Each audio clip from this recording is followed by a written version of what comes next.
gratitude alchemizes everything. As soon as we can look at what we do have rather than what we don't have, we attune ourselves to the frequency of abundance, and those doors open up to infinite possibility. And so what she gave me was metaphysical training in the streets without even realizing that.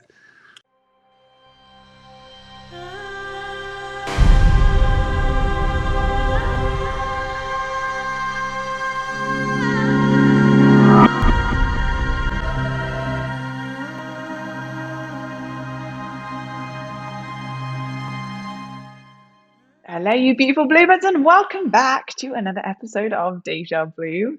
We're doing a virtual podcast today, not in the usual situation of the podcast set. I would love to be sitting in the gold hands on the podcast set with Branden. Unfortunately, we cannot be in the same location, so we're just going to do it virtually today, which is second best, but also the connection and the love and the appreciation is still very much there. We just spent 15 minutes just connecting in before I press record, and every time I am in the presence of this magnificent human, this brother, this ally, this inspiration, this teacher and student, and everything in between, I am lit up, I am inspired, I feel grounded and just in deep reverence and respect for somebody that's walking a path of truly being a student to everything and everyone, all sentient life, all humans that come into his awareness, all books, utilizing everything in life as an opportunity to up level exponentially. And then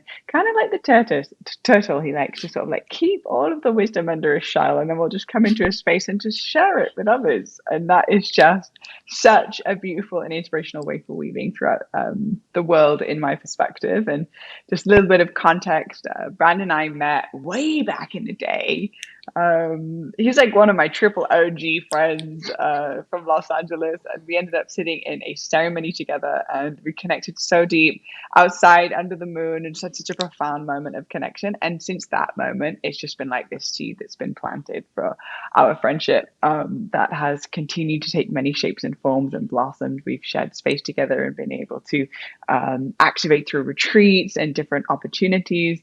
And also, with all of that being said, this human is a Nike mastery trainer and performance coach, and he is also the founder of the Warrior Retreats. And we're going to talk a little bit more about what that is.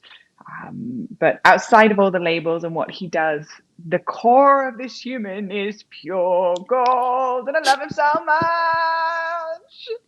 And so, everybody, I'd love to introduce you to Branden Collinsworth. It's such an honor to have you here, brother. Thank you so much for being on the podcast. Thank you for the most incredible introduction ever. It is an honor to be here and to be able to finally ground with you on your podcast.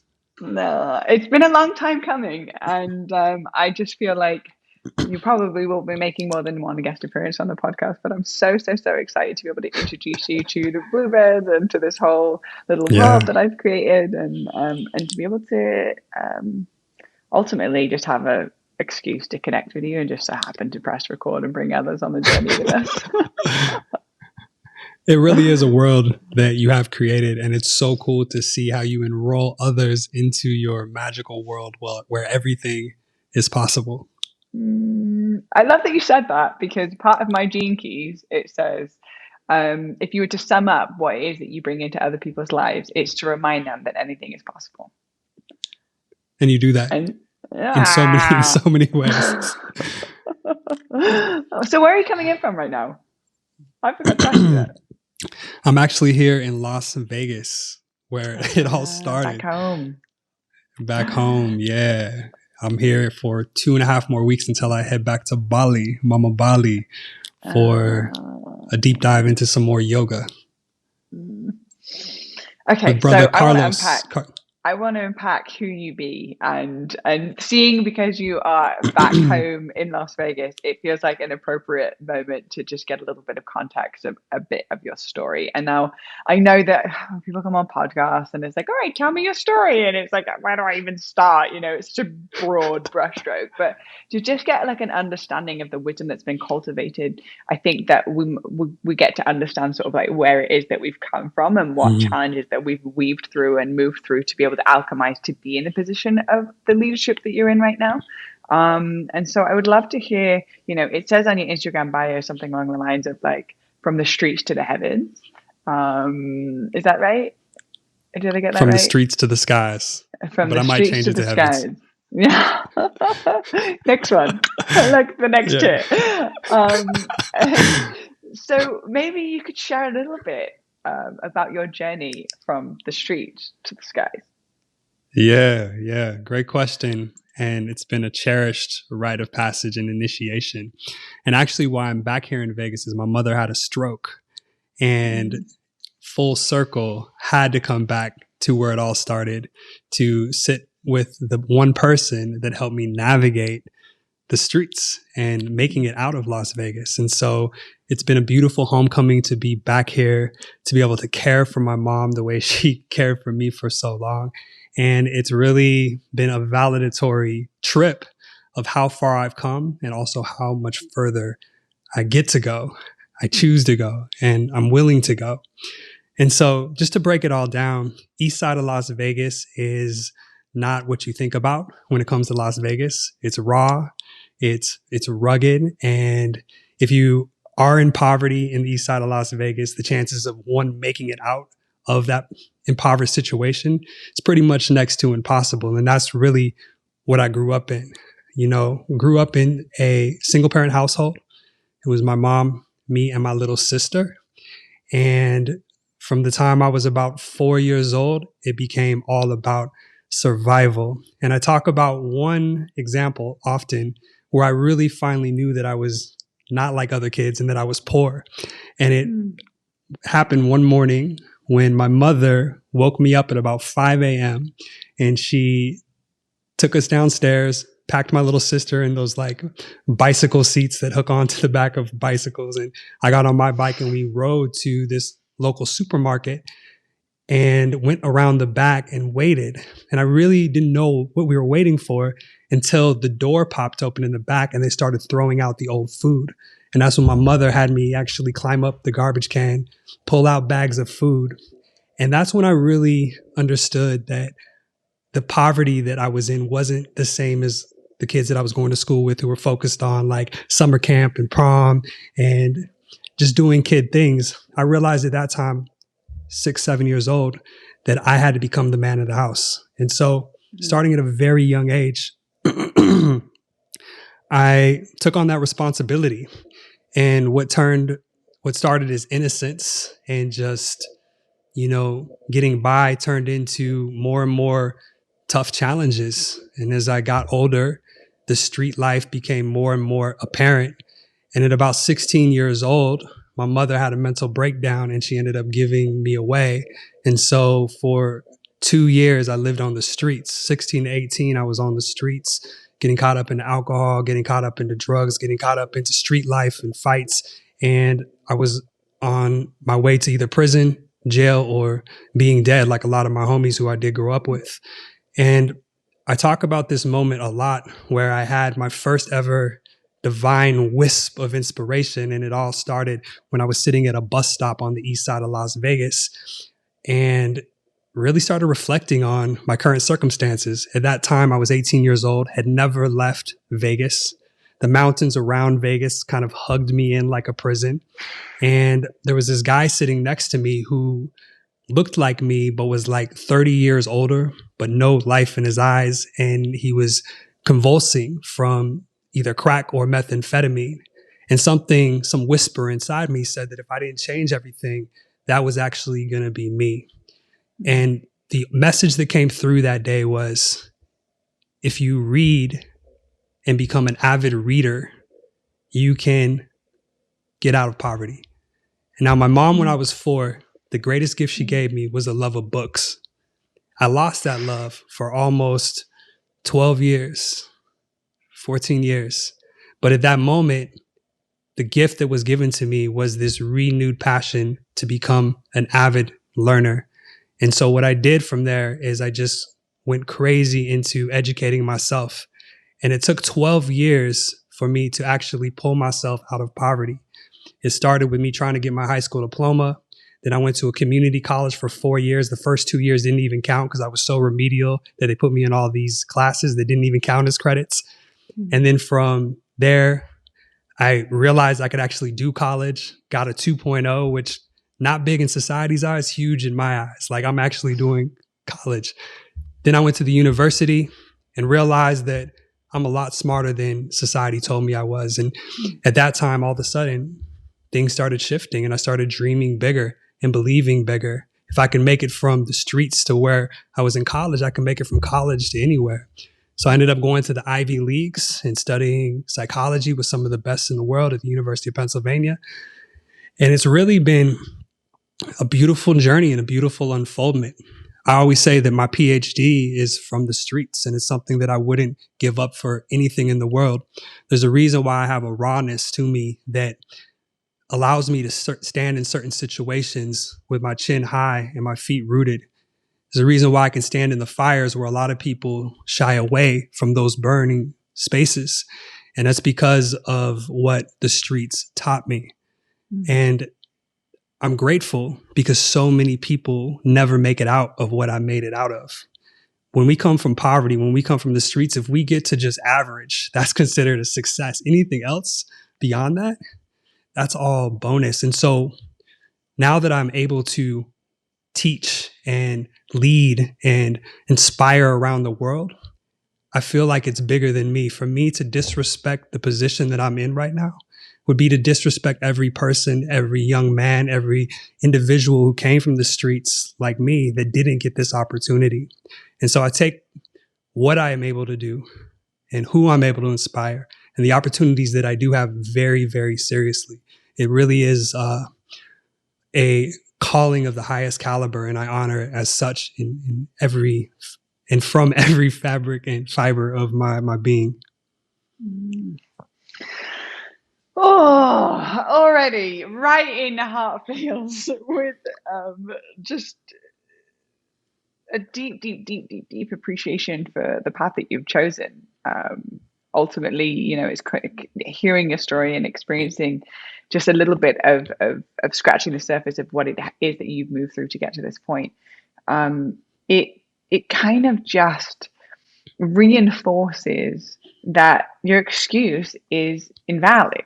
The way that you show up specifically in my immediate field and just my friendship with you, and when we cross section through retreats and we're both being brought on as guest speakers, the power that you emanate, the humble essence that you emanate, the leadership that you emanate has got to have been forged through some sort of dojo or resistance, right? Like we all get dealt these certain cards in this life, and what we do with that is either makes us a leader or it makes us a victim of circumstance, and not everybody, because it's very tough to actually alchemize circumstances like you've shared into our power, into our service. And yet by hearing your story, all I'm hearing in my head is your excuse is invalid, right? Like, oh well, when I have more money, then I'll be able to do this, or if I had a better situation, or if I had a better upbringing, or if my parents were a bit nicer to me, or all of those excuses that we tell ourselves in our internal conversation of why we can't create what we're creating. We're hearing your experience. I'm like, invalid. Like it gives me the power through hearing your past to alchemize the excuses into ownership, leadership, power, and service. And it's just so beautiful to hear a little bit more. I mean, I've heard your story, but I even just in more details and a richer understanding of where you've come from and where you're at right now. If you were to say, one of the greatest lessons you learned from the streets, what would you say that was?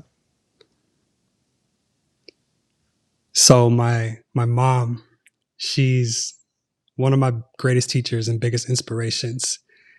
And what makes her so special is she is the most grateful person I've ever met in my life. And I say grateful like as a woman who can be in the most dire of circumstances and still look up to the sky and say thank you.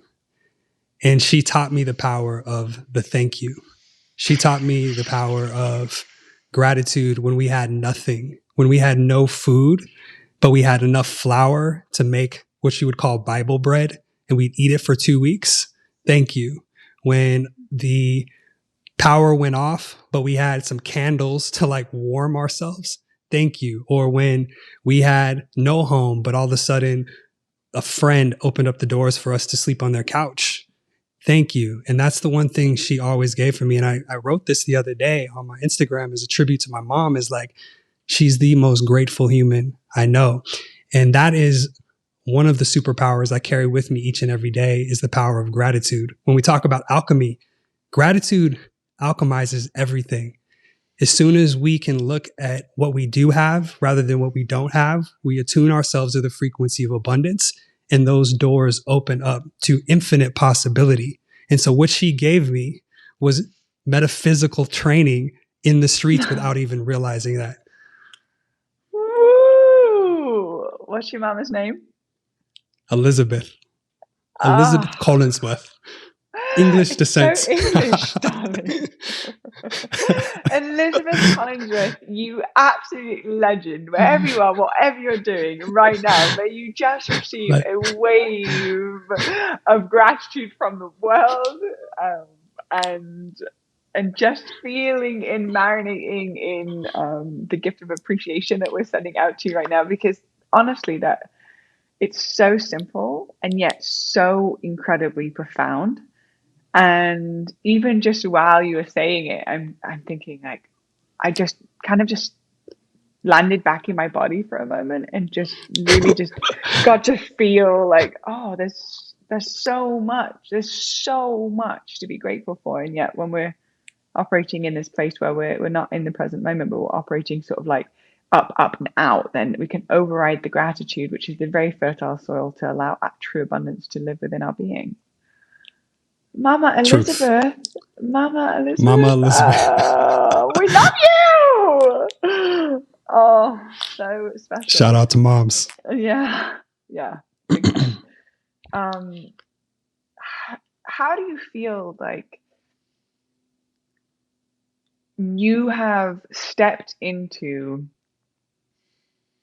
true leadership, right? You are an embodied leader. Like whenever you're in this space, there's a presence that you sort of command without any words, but it's just an essence of people, will come to your wisdom, and then the wisdom that you share is so profound, and then what makes it so magnetizing to be attracted to what it is that you're creating is the humbleness. Like it's every time someone shares a reflection with you where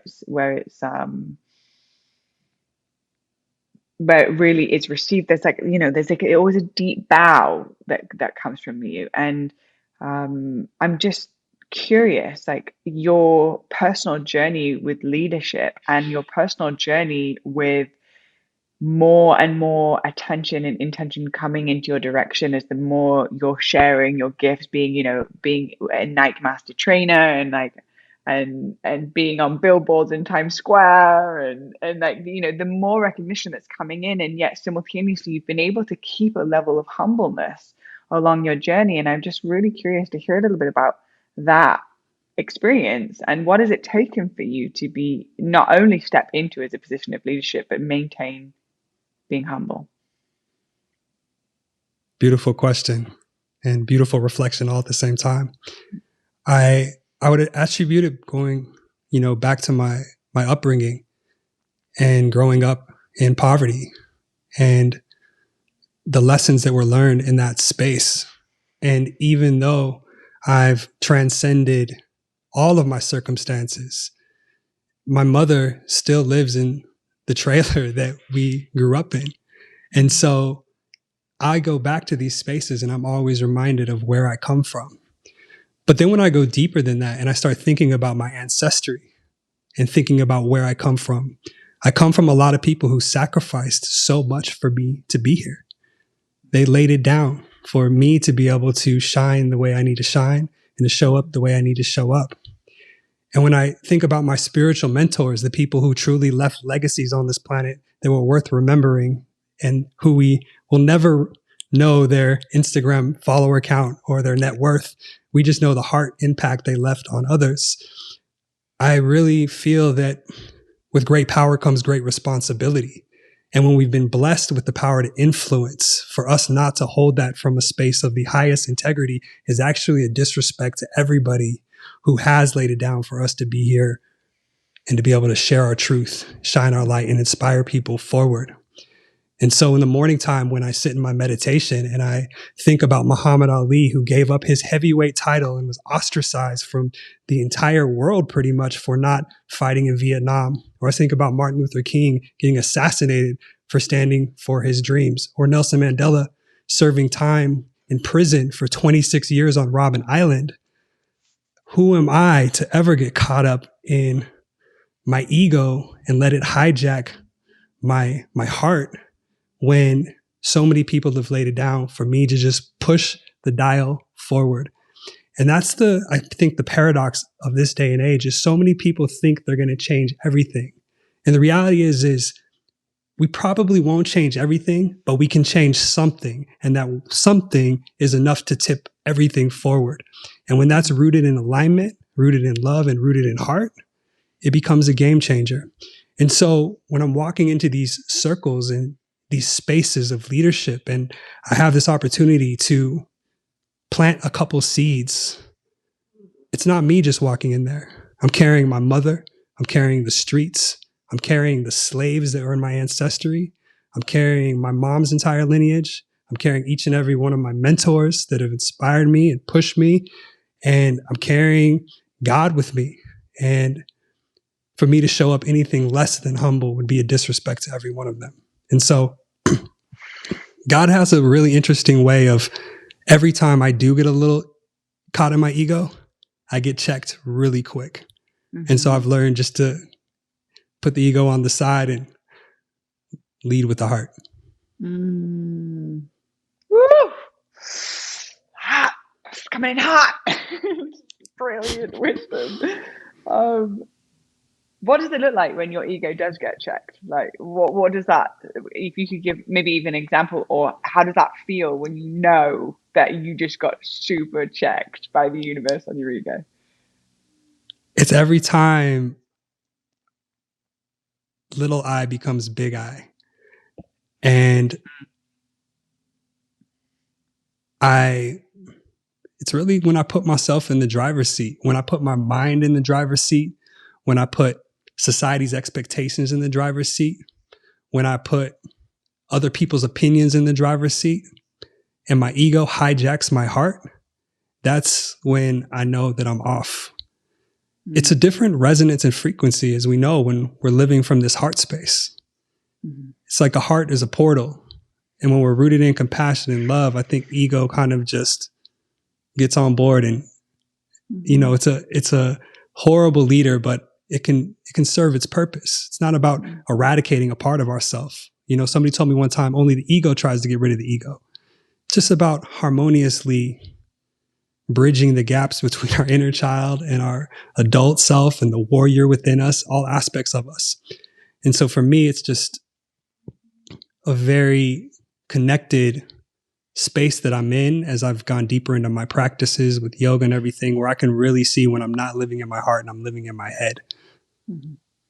So would you say that it's like a feeling, right? Like it's got a texture to it. So you can't like necessarily put words on it because every case is always, you know, unique to whatever is subjectively happening. But the essence of contraction, judgment, division, separation, hierarchy, one-upmanship, energy, to student learning, equality, pulsing, heart open, activated, present, listening.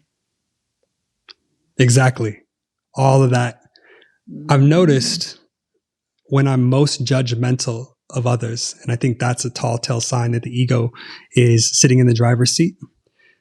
I learned that when I'm most judgmental of others is oftentimes when I'm most judgmental with myself. Mm-hmm. When I'm in most self-love and self-reverence and honoring myself at the highest level, I therefore see that in everybody else who I come in contact with. Mm-hmm. And so it's this balancing act of remembering that we see what we are. Mm-hmm. And Diego Palma, dear master teacher out of the Sacred Valley tribe in Peru, he always says that if you look into a mirror and you see a frown, you don't reach into the mirror and try to change the frown to a smile. He says you smile and the mirror miraculously smiles back. In each and every moment, we are creating our reality, but it starts with us, and what we give, inevitably we get. So what a incentive to like live in the heart more and live from love. Oh, it's so good. I just the other day was thinking about, I got a message on Instagram and it was like, Blue, I don't know, why people like you. When I look at your page, I just see a very dark being, and like, and it was pretty interesting. I was like, all right. So I sat with it, and then I was like, the voice in my head that was just repeating is, we see life as we are. We see the world as we are. And so the second that like came in, I did a check and I was like, does any part of your consciousness believe that this message is true? And I was like, no. Okay, great. And then I laughed and then just moved on. And it was just like a moment where it was like, what you're talking about with that mirror reflection of, if you want the reflection to smile, then you smile. It's a recognition we're seeing the world as we are. And if the trigger is present, or if the contraction or the heart or the ego is in the driving seat, this is an opportunity to meet ourselves in a deeper way, and then to shift it on the internal conversation. And it's always an opportunity to know ourselves more every time a trigger presents itself. Every time the contraction presents itself. And I think that this is actually what makes the difference, as we're talking about the conversation with leaders, is leaders that I know in my life that are friends of mine, you being a huge example of this, are those that are willing to call themselves forward, to call themselves in every time there's a moment of contraction, and to utilize it as curriculum, as an opportunity to actually bring more awareness into one's consciousness. Yes. Radical responsibility. So this, I think, is such a huge pillar, because there's a lot of people that have come from very challenging upbringings or scenarios or experiences that have not necessarily made it to a place of leadership, or not necessarily made it to a place of self-awareness, or utilize turning or alchemizing things into an inner sense of peace. But the deciding factor here is whether you choose it as an opportunity to grow, or it becomes a burden that you carry and therefore create more division, is the radical responsibility piece. Yep. We have a choice. Mm-hmm. And so do you believe that no matter what anyone's circumstances are, everybody has a choice? Absolutely. Mm-hmm. Absolutely. We're presented with circumstances, and by no means am I bypassing the pain that certain people go through, because some of it is very real and very painful, and some people don't deserve to go what they've gone through. Nobody deserves to really, deal with certain things. But there's a choice in those spaces of challenges. In positive psychology, we often hear about the term post-traumatic stress. Well, there's a newer term in the world of positive psychology called post-traumatic growth. And it's this idea that in any challenge, in any trauma, in any circumstances, we have a choice to either let it grow us, expand us, or shrink us. And I really think that when we look at those leaders that have shifted this world forward, none of them have been given an easy road. They've been faced with challenges that would put a lot of us to our knees, that we wouldn't or couldn't even face. But somewhere along the lines, they chose to allow those challenges to be the catalyzers of their greatest gifts and their greatest potentials. And oftentimes in our society, we've lost the art of initiation in a lot of ways. And a part of the initiatory spaces is sometimes going into the deep, dark shadows to learn to alchemize and to potentialize what it is we're supposed to bring to life. And I sent something over to you the other day talking about the 4 stages of alchemy. One of those spaces that I've been sitting with a lot is this space called the Negredo. And the Negredo is also called emblackenment instead of enlightenment, emblackenment. And this is the deep, dark, murky space beneath the soil where no light enters, but where nutrients are derived and where the seed is actually potentialized to inevitably become a tree, or where lead is potentialized to inevitably become gold. I think the gift that we've been given as humans is that we have a choice when we are in those shadow places, because no matter what, we're all going to have those moments where we get pushed into spaces that are not that comfortable, that seem like all hope is lost. I think the beautiful gift that we've been given as humans is that we can choose in those spaces to allow for it to grow us. We can work with it. We can get our hands in it and mold it in a way that inevitably is in alignment with our highest expression and our highest good. And for some people, that is a radical realization of liberation. For other people, that can be kind of daunting. But I'm here to say that, at least on my journey and working with thousands of humans across the world, everybody has the ability to choose something different. And a lot of times in spaces of Instagram, we only see the end result of a person's journey of success. We don't see the countless hours behind the scenes where people are just breaking down and losing their mind and going through all the chaos that comes with the creation. And I just say to people who are on the path, just take one step forward in love and light. And at the same time, if you're really trying to be a leader, the most important person to lead is yourself. The most important person to lead is ourselves. A person really can't lead others unless they first lead themselves. And when they finally develop that relationship of being a self-led leader, that's when their message will begin to resonate with the right people, not all people, but with the right people. And so it's a journey. Luke Skywalker didn't just become the dopest Jedi in the game because he wanted to. He had to go on a journey. He had to go through the apprenticeship phase and the internship, you know what I mean? To grow into that. It reminds me a little bit of the hero's journey, and we all are going on our own hero's journey. We're all the main role of our own little movie, and we're co-creating this movie with other people that we choose to interact with and create our osmosis with, where we sort of absorb and become and sort of go around life and absorb and share and then up level. And I'm curious what your perspective on the hero's journey is, and how that has played out in your own personal life. The hero's journey it's what makes life worthwhile. It's young Santiago and the alchemist leaving the comforts of the Spanish countryside and going on his journey to find his treasure, only to realize that the treasure was on the Spanish countryside. The hero's journey is it's this idea that each one of us gets to star in our own movie. And that takes courage, because a part of the hero's journey is sometimes you got to go into the caves. You got to face adversities. Sometimes these supervillains are external. Most of the time they are internal. And the tall tale sign of a completed hero's journey is that you're shifted. You've unlocked a gift.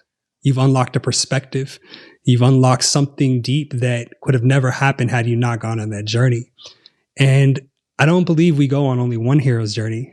Every day is a hero's journey. Sometimes it's hard to wake up. Sometimes it's hard to just get on the shoes and get out there and do one's best. And so when one can really take this aspect of the hero's journey and place it as a temple in life. Every day is a celebration. Every hard conversation that's had, every slip and fall, instead of thinking it as slips and falls, it's all perspective shifts and tools to help us become better people. And, you know, one thing my mom always said is God is always on time, always on time, never not on time. So everything is in perfect order. We just get to co-create with this. And just to like drill that a little deeper, I remember I was going through a breakup with a beloved in Peru a few years ago. And I called up my mentor. This is my first mentor in college, Mr. Mahaland. And I'm like, Mr. Mahaland, man, I'm like, I don't think I could go on. This hurts so bad. This is the worst pain ever. And he interrupts me and he goes, Branden, have you ever tasted an orange? And I'm like, huh? An orange? He's like, yeah. Have you ever tasted an orange? I was like, yeah, I've tasted orange. He's like, doesn't it blow your mind that this little seed gets put beneath the dirt and then you put some dirt on it and then all of a sudden it sprouts above the ground and the seasons happen and it grows from a little sproutling into a tree and then the tree grows some branches and the branches grow leaves and all of a sudden it just grows this perfect orange, like it knows what to do. Like somehow it knows exactly what it's supposed to become. And he said, do you think that the same hand that is behind the orange tree is not also behind you? He said, you're on time, my brother. He said, you are the orange. And so this idea that we are right on time, we are given the gifts that we need in every aspect of it. And that the hero's journey, that there are invisible forces behind us supporting us to complete our hero's journey. We have and you know, we've spoken about this. Like if we knew how many ancestors walked behind us, if we knew how much support walked behind us, we would never walk in fear again a day in our life. Mm-hmm. And so for those on the journey to continue to just walk forward and know in confidence that we are on time, you are on time, and that all the support you can possibly need, even in the moments where you feel like you're not supported, is there. One step at a time, inevitably, will get us to the other side and into the sunshine, only to kick the hero's journey off again and again and again. It feels like there's the micro and the macro. So there's like the macro of the hero's journey, which is our overarching full lifespan of our experience of weaving through this reality from the moment we're born to the moment that we take our last breath. Hero's journey. Then every day there's a hero's journey of how it's going to unfold and what emotions am I feeling today. And then in every conversation almost, or every minute moment, there's a hero's journey of like, how am I going to respond to the thing that's presenting itself right in front of me right now in this very moment, whether I'm doing the dishes or I'm breaking up with a beloved. Like it's like there's a hero's journey, what a hero's journey. I'm just thinking this hero's journey, like doing the dishes. You're like going at it with a pot with like some old spaghetti on it. Exactly. I just had a hero's journey in the kitchen. Don't mind me. It's all a superhero movie, you know, and we're all heroes in our own stories, truly. So if somebody came to you, Branden, and was like, you know, listening to this podcast, for example, and it's like, okay, I hear what you're saying, right? I get to be the main role of my own movie. I can alchemize from victim consciousness into creative consciousness. Simultaneously, right now, as it stands, I'm having a hard time getting out of bed, or like I'm deep in depression, or you know, I'm on antidepressants and I'm having a hard time sort of like weaving off of it, because mental health, you know, is such a delicate dance, and having, you know, challenges with our mental health, specifically when it comes to motivation to even start the hero's journey of our own life. I'm curious, what guidance, advice, or what reflections would you share with individuals that are in those positions? I love that you brought this up because it's one of my deepest passions, and actually one of the apps that I'm a founding expert for, Mind. We deal with this directly, and we are trying to democratize resources for people so that they have unlimited access to mental health tools. Growing up on the streets, one of the things that was really activated in me at a young age is deep depression, anxiety, abandonment wounds. And this is something that I've dealt with my entire life. A lot of people think that I became a trainer because I wanted to look good. It was actually, I became a trainer because the only thing I felt that could really get me through my depression was working out. So I actually had to master training as a mechanism to actually cope with my depression. And so by default, I put in the time to become really good at that. And as I've gone on my journey, it's become a lot more manageable because I've really excavated a lot of those spaces. But each and every day, I receive messages of people who are dealing with stuff like that.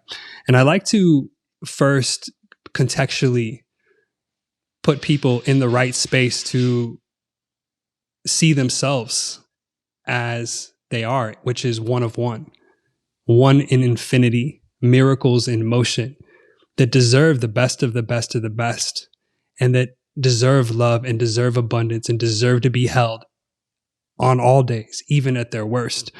And I think the true journey from being a prisoner of one's depression or anxiety or mental challenges, I think the foundation to really begin to open those doors is self-love. And self-love is a really hard thing sometimes to cultivate in a society where we're told we're not enough. But I'm here to tell each and every person listening and each and every person that I come in contact with, by very virtue of you being you, you are more than enough. And when one can just begin to root in that idea and root in that space of I am enough, I am sacred, I have never been and never will be again, I matter, I'm here for a reason, that begins to open up the doors for more wisdom to flow through into one's own personal journey. We're not meant to do life alone. One of the biggest drawbacks of our Western society is we have lost connection with tribe. We have lost connection with having community. A lot of times in other indigenous cultures, when a person was going through a depression or through anxiety, it was actually the whole community was involved. It was an issue for the whole community to put on the altar to heal. And so in our individualistic society, oftentimes we suffer alone. And so the second thing after self-love, I would say, is that be vulnerable enough to share what you're going through with the people around you, knowing that we are all going through struggles, and you'll very quickly realize that there are a lot of people going through the same struggles that you are going through. And when that happens, all of a sudden some grace is allowed to flow in.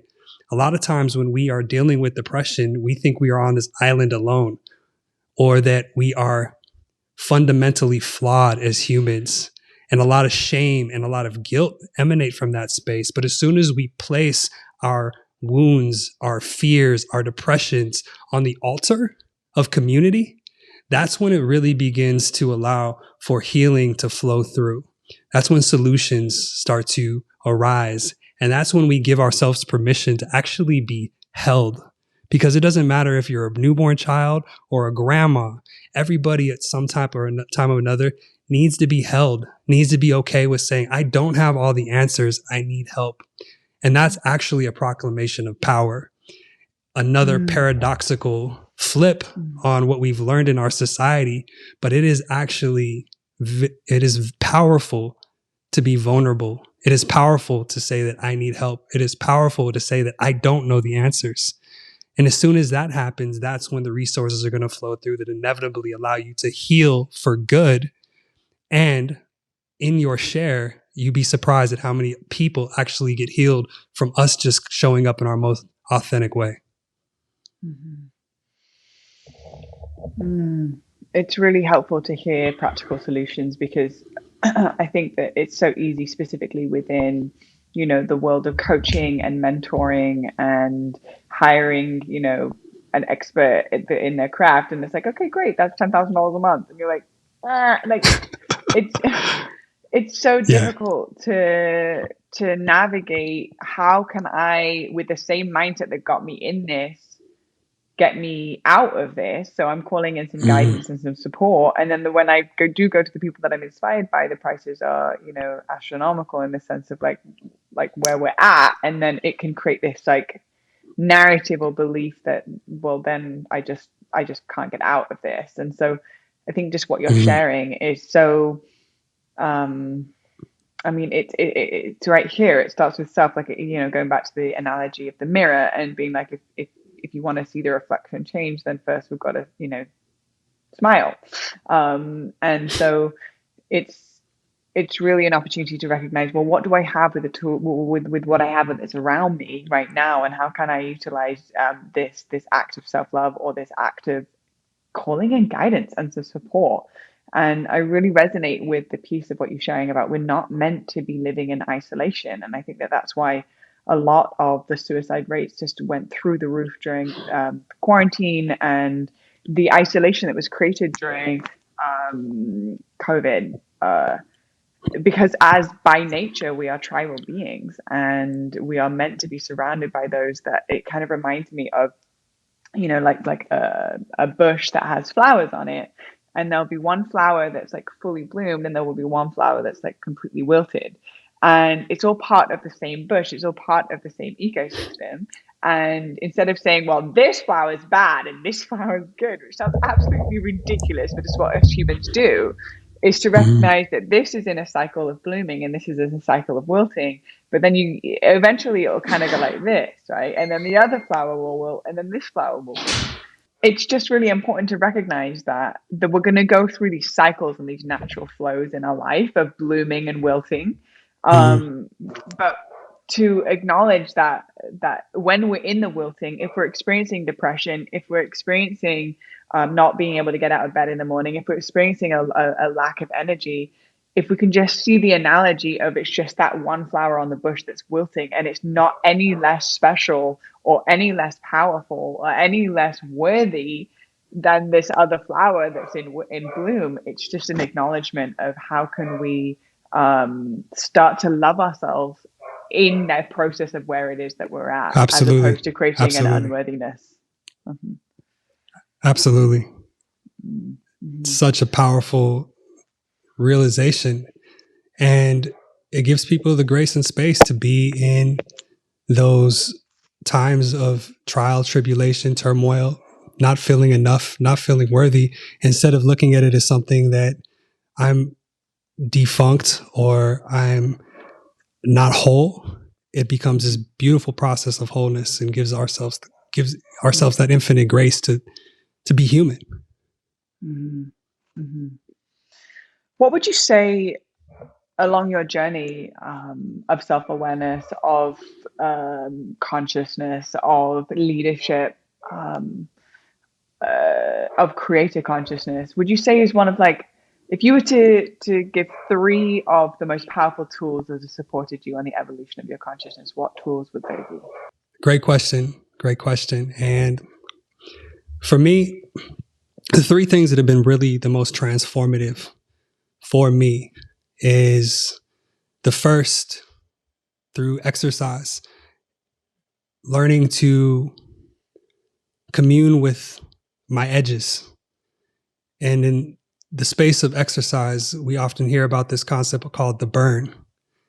And for me, the burn is a welcome friend. When I was in third grade, I had a PE teacher introduce me to the burn, and she said, if you run long enough, you're going to meet this wall. And she said, I promise you, if you push through the wall, on the other side of the wall is a gift. And that was one of the things that helped me transcend the hood and transcend poverty, was that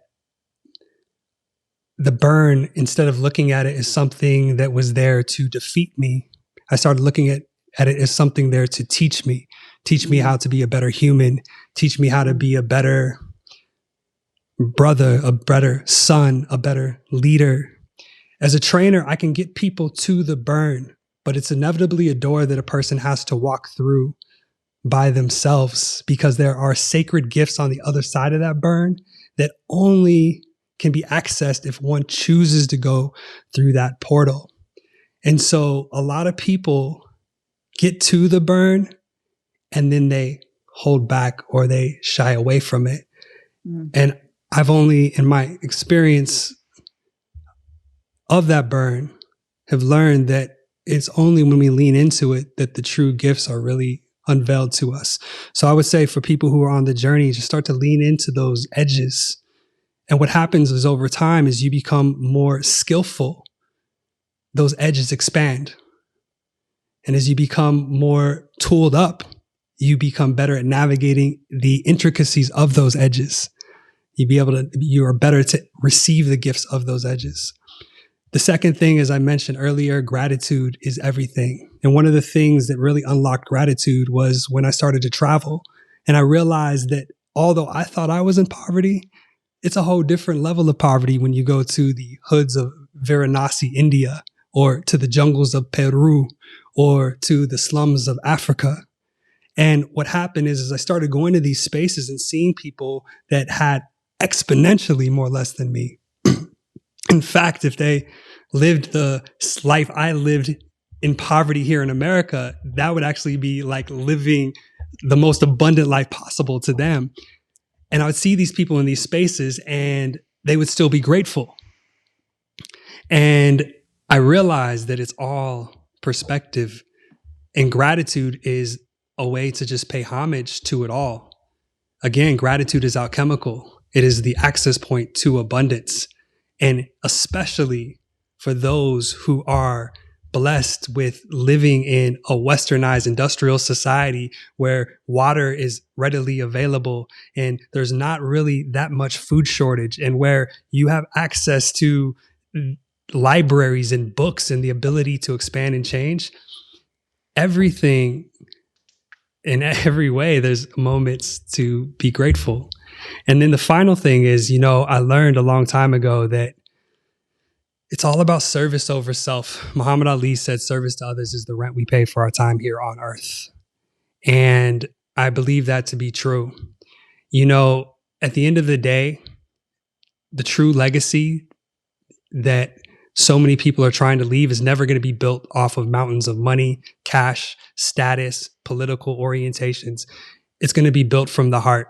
And those that we truly remember led from the heart. Those that we truly remember led legacies of heart. Maya Angelou said, people are going to forget what we said. People are going to forget what we did, but people will never forget how we made them feel. And so once I really started to embody this idea that I have been blessed with a position to make a person's life a little bit more better. I've been blessed with a position to bring a little more sunshine into somebody's world. I've been blessed with the position to help serve and help give people the hope they need to continue to keep going. My whole entire life took on a different hue. And I think for those that are on the journey, for those that choose to start to embody a space of service over self, it opens up a world that is truly limitless. And when we do serve, it's another metaphysical law. I always say, so many people ask, what can I get from the universe? Well, maybe instead of that, you ask, what can I give? Because the universe only understands energy. And when you say, what can I give? You're leading from a place of abundance, inevitably opening up the space for more abundance to flow in. And that's what I'm really committed to rooting in and challenging leaders to step into more.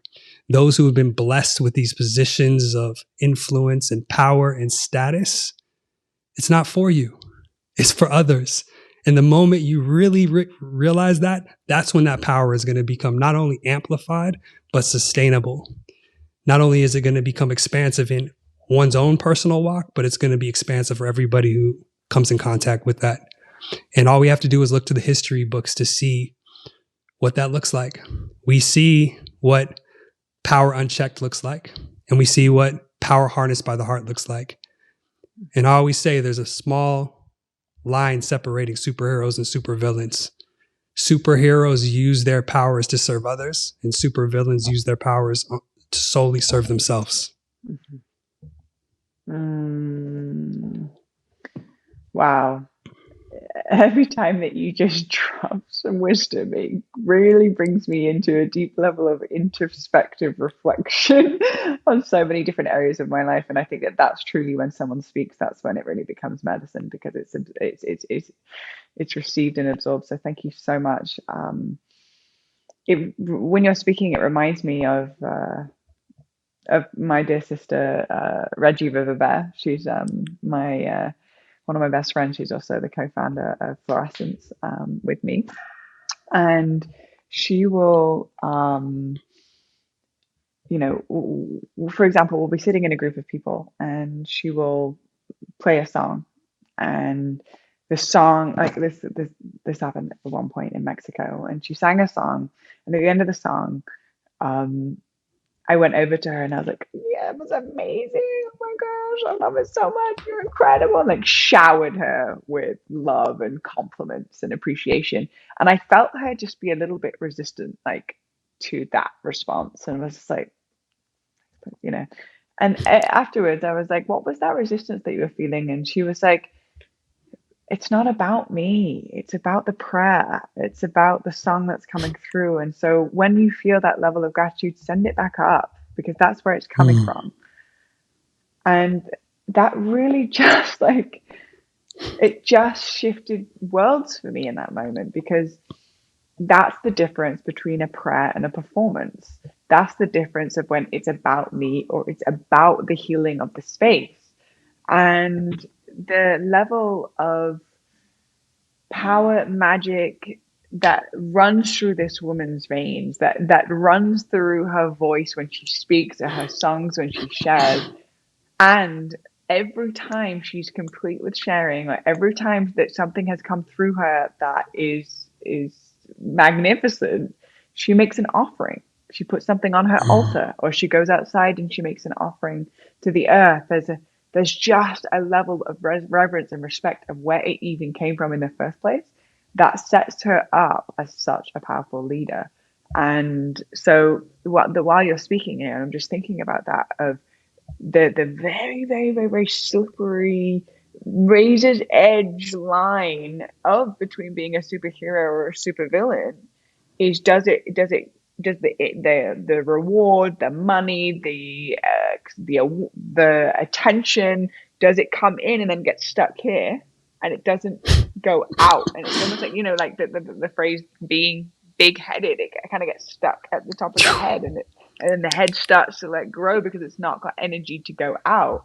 But then if you allow the gift, the activation, the medicine that was created to run through, receive the love, but to not let it stop with oneself, and then to pay it forward to, thank you for this home. This wouldn't be possible if it wasn't for this home. Or thank you to this land and all of those that have prayed on this land, prayed previously for this land to be able to be available to us today. There's a level of handing it over. And when you were talking about our ancestors and all of those that have walked before us, all of the greatest teachers, all of those wisdom keepers that have passed on wisdom that we live by today, it would be a complete injustice and a dishonoring and a disrespect for it to end with us, and to then get caught up in the head to sort of start to expand. Because it also, the second that we think it's about us, I think that we actually cut ourselves off from the greatest gift of life, which is the very same benevolent force that created the orange. Right. The intricacies, if you just take a moment and look at an orange and look at how, hey, you know what? I'm going to perfectly package this juicy fruit in the perfect peel that's going to keep it ripe for you, and not let any bacterial bugs get inside of it. And it's going to have the most amazing smell, and the intricacies of every single slice of it. And how profound that no man can ever create something so profound as an orange. And I can consciously decide to co-create with the creator of this thing, and actually collaborate my life as the movie in co-creation with this very orange, or the very intelligence of what created this orange. And the second that I think it stops with me is the second I take the creator of the orange out of the picture. Mic drop. Orange mic drop. Orange drop. Orange drop. Why? But then it becomes really 2D, and no wonder why people turn to substances to feel something more than themselves. Because if It's we just because get stuck within oneself, then it's like we take the color and the magic out of it. 100%. It's that space you're talking about of opening ourselves up to be connected to it all. Mm-hmm. And as soon as it does get trapped in the head, and I love how you frame that as big-headedness. As soon as it gets trapped in the head, we get disconnected from the whole. Mm-hmm. And we're supposed to be connected to it all. And so the resources and the titles and the abundance and the platforms that float to us are supposed to just flow through us. Yeah. That's it. It's not supposed to just become us. It's supposed to flow through us so that more can flow through. Mm-hmm. Imagine if we held on to it all. Mm-hmm. We would stop evolving, or we might pop, which a lot of people in our current state in society are popping metaphysically.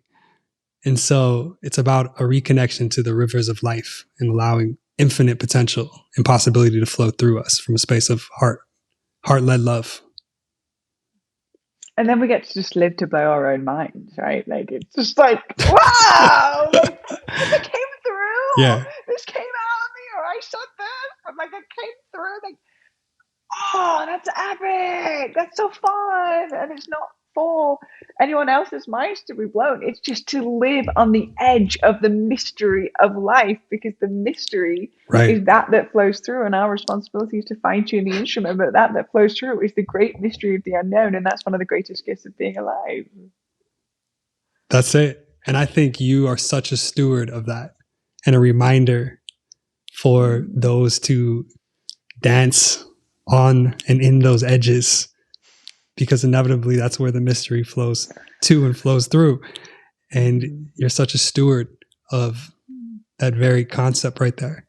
And so I thank you for being such a light holder for so many, because not only that, and thinking back to our first ceremony together, I was in a dark space, and the lightest, brightest person in that backyard was Blue, and she sat down with me. And I don't know if you remember, but the words you told me were, I was like, it is so dark in here.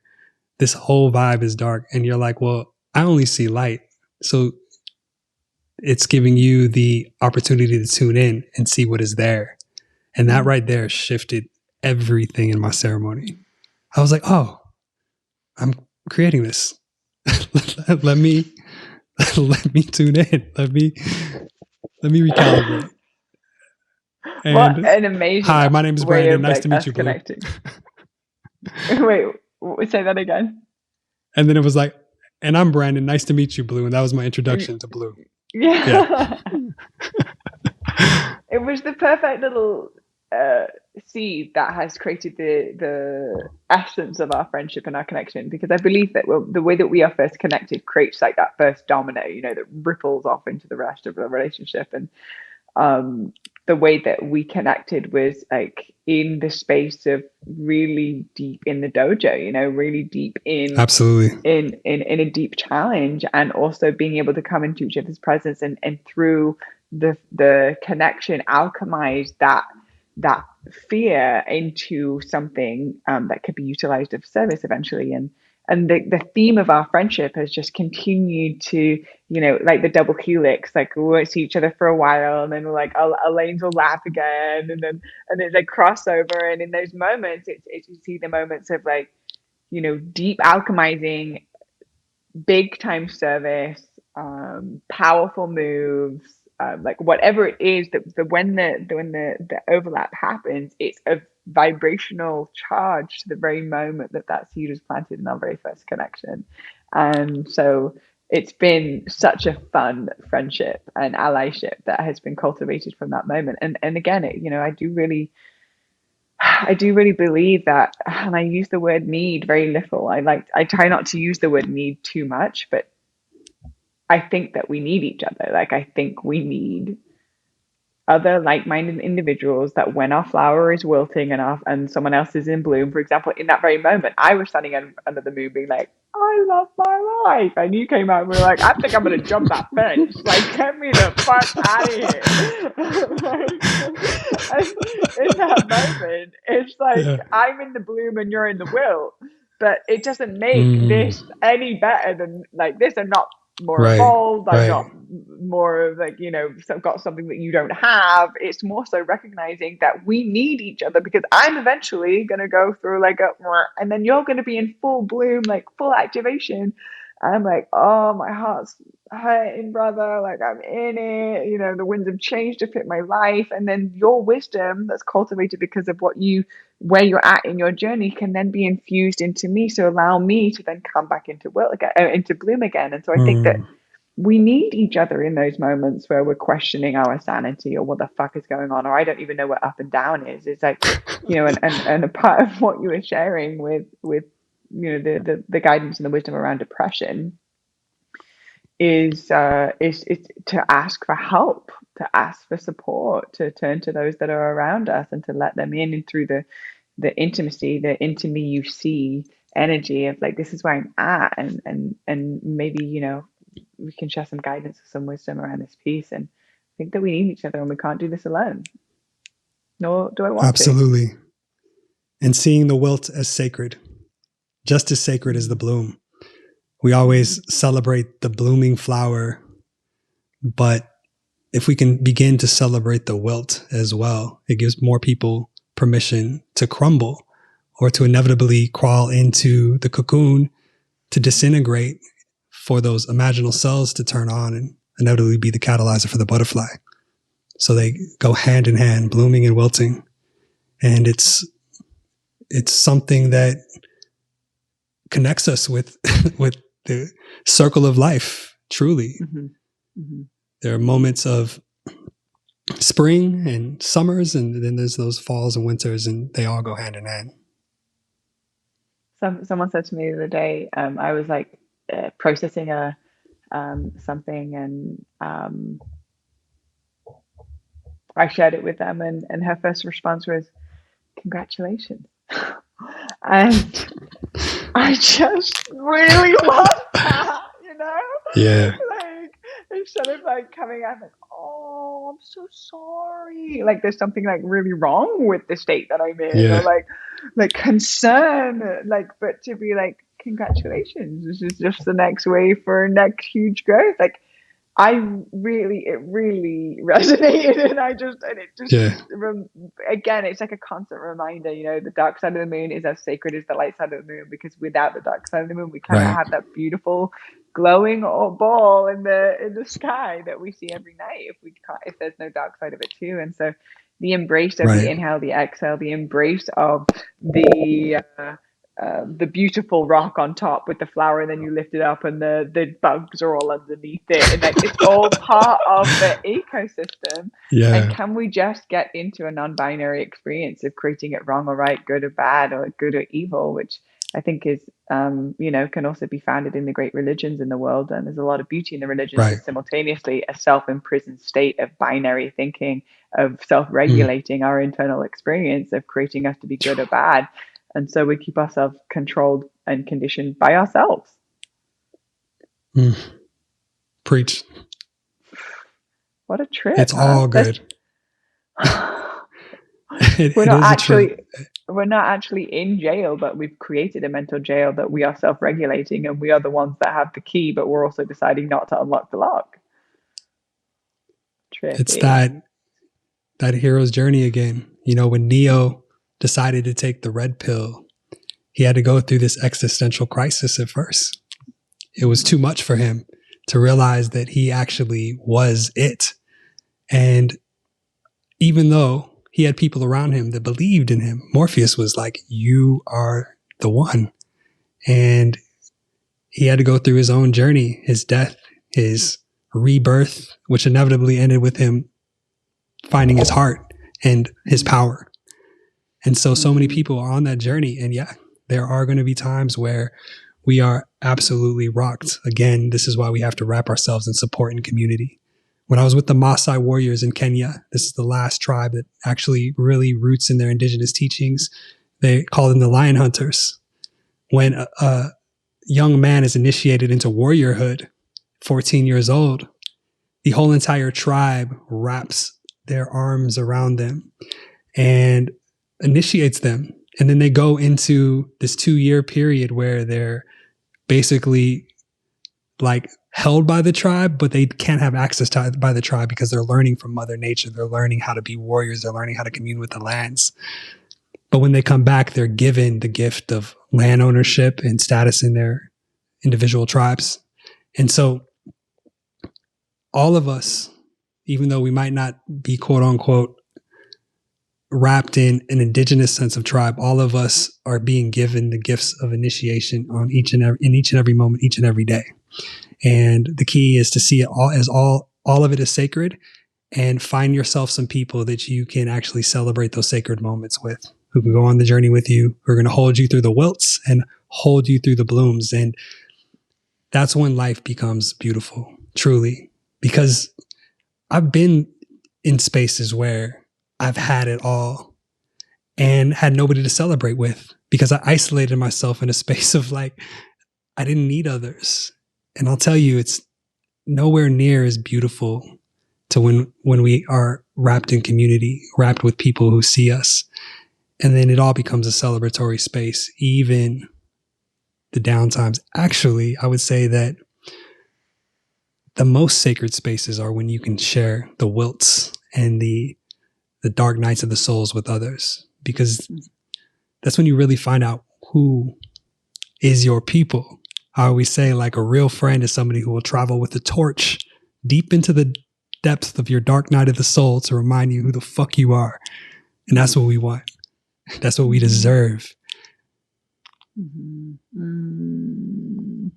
you have cultivated this as a part of your offerings in the world. You guide people into warrior retreats, and you take them on adventures, and you've created a container that allows people to not only have community, do the deep work, be held, and give back and be through in service. And so I'd love to hear a little bit more about your warrior retreats and what it is that you've created, which is very much in alignment with everything that we've talked about. So when I was 27 years old, I was finishing up my undergrad at the University of Nevada, Las Vegas. And a professor was doing a documentary at a local high school in Vegas called Valley High School. And I remember when I was little, my mom told me she met my dad at Valley High School. And so I said to my professor, I said, I think my mom and dad met there. And he looks at me and he goes, is your dad named Lane Rolling? And I was like, yeah. He's like, wow, you look just like him. That's my brother's best friend. So he called his brother that night. His brother ended up calling my dad. My dad called me, and come to find out, my dad had been living in the Amazon jungle for the past 10 years prior to that, working with the tribes and researching infectious diseases. And so during that time, I was deep in my work. I was doing some work about forgiveness and just letting newness come in by letting go of things that no longer serve me. And I was like, hey, this is the opportunity to rekindle a relationship with my father, but also go down to the jungles of Peru. And so I went to Peru in 2011 for my first time. I got brought into deep humanitarian work in the jungles. It's where I really started to activate this deeper level of service within me. And I got really cool with the Peruvian culture, the Peruvian people, and the tribes in the Iquitos region of Peru. And so in 2016, when I was started to become introduced to more plant medicine and everybody and their mama was going down these plant medicine journeys, I was like, I have access to these, like my brothers live this down here in Peru. And for me not to share it with all of my friends would be a disservice. So I was like, I'm going to invite a couple people. I invited 2 people, and 2 people turned to 20 people, and 20 people turned into Warrior Retreats 1. And so what Warrior Retreats has become is a curated rite of passage from the Amazon to the Andes.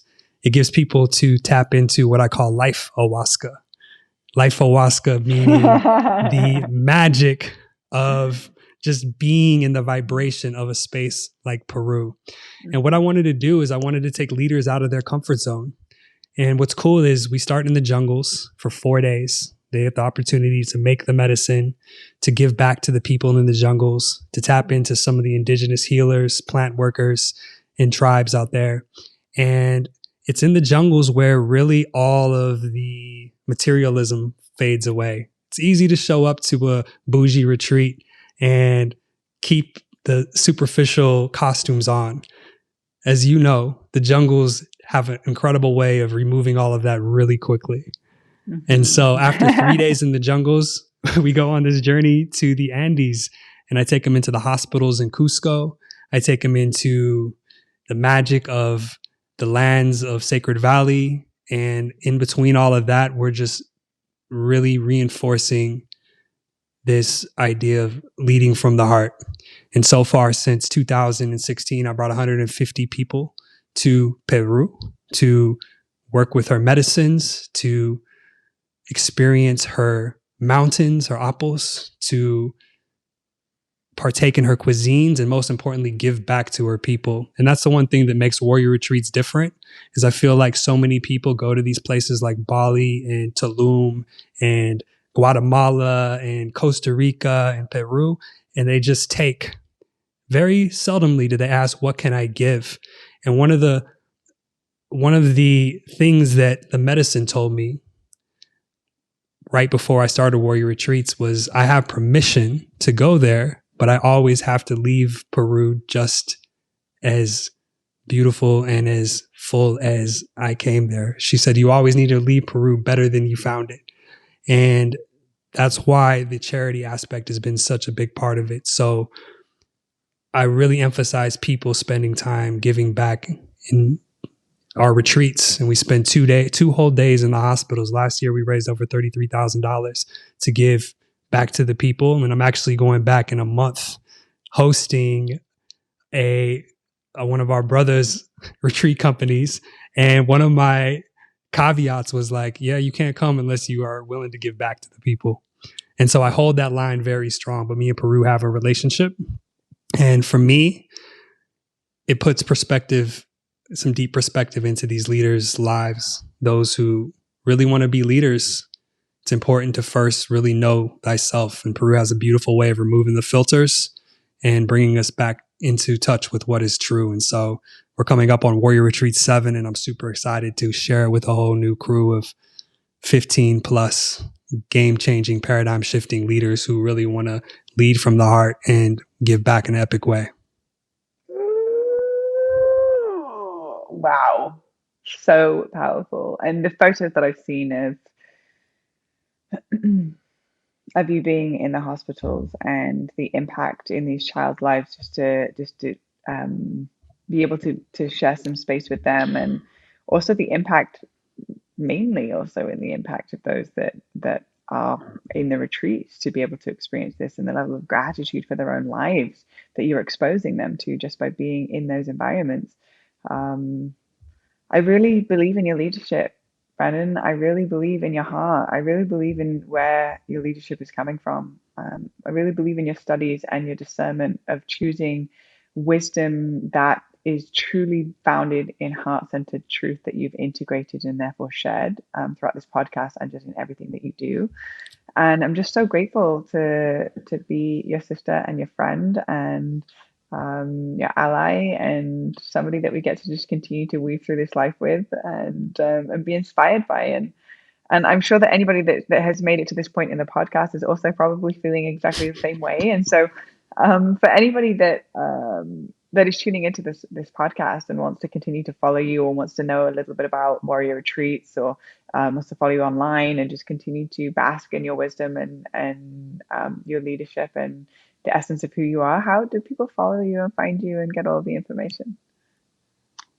All right. So best way to connect with me is on Instagram. I'm pretty active on there and pretty on time with my responses, although I've been trying to take more and more IG breaks, but Branden Collinsworth at Branden Collinsworth. You could also check out warriorretreats.com. That's where everything lives about my retreat and also the Warrior Retreats Instagram.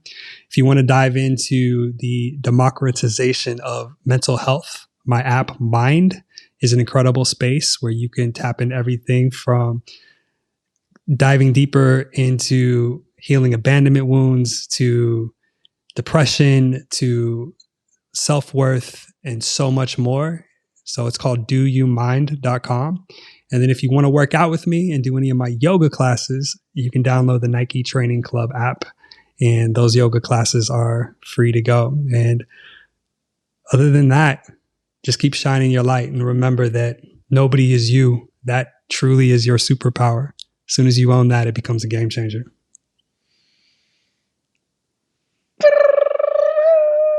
Such a special human. I'm so grateful for you. I really feel, I mean, I'm sitting in this room, and behind the laptop is a beautiful scenery of all this green, and just listening to you and really receiving your frequency and the vibration of your words. I feel like the colors just got a little bit brighter, and I think that that's one of the greatest gifts you can ever give anybody, is to support them with cleaning off their lenses to truly see that heaven on earth is already here.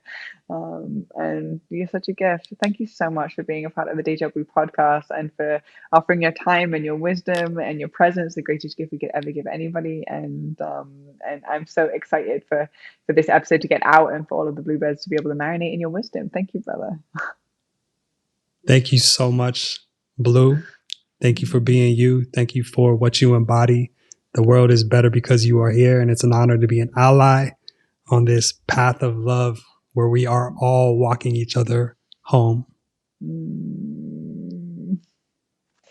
Well, with that being said, to all of you beautiful humans that are listening to this podcast and have tuned in, whether you're watching it through YouTube or if you're listening through it through audio, thank you so much for being here. Thank you for being on this journey with me. It means the world to me. And always remembering that, I reflect and say, welcome to another episode of the Deja Blu podcast. And I welcome you in as the bluebirds, and recognizing that the bluebirds mean those individuals that are choosing to walk a path of beauty, love, and unity.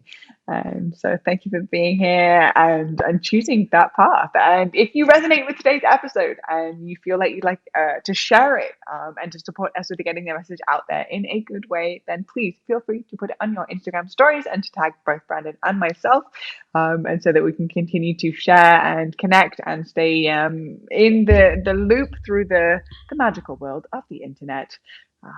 And to everybody that's listening, may this moment just feel a little bit brighter and feel a little bit more empowered, and so that you can share that with others. Until next week, sending you so much love. Thanks for tuning in.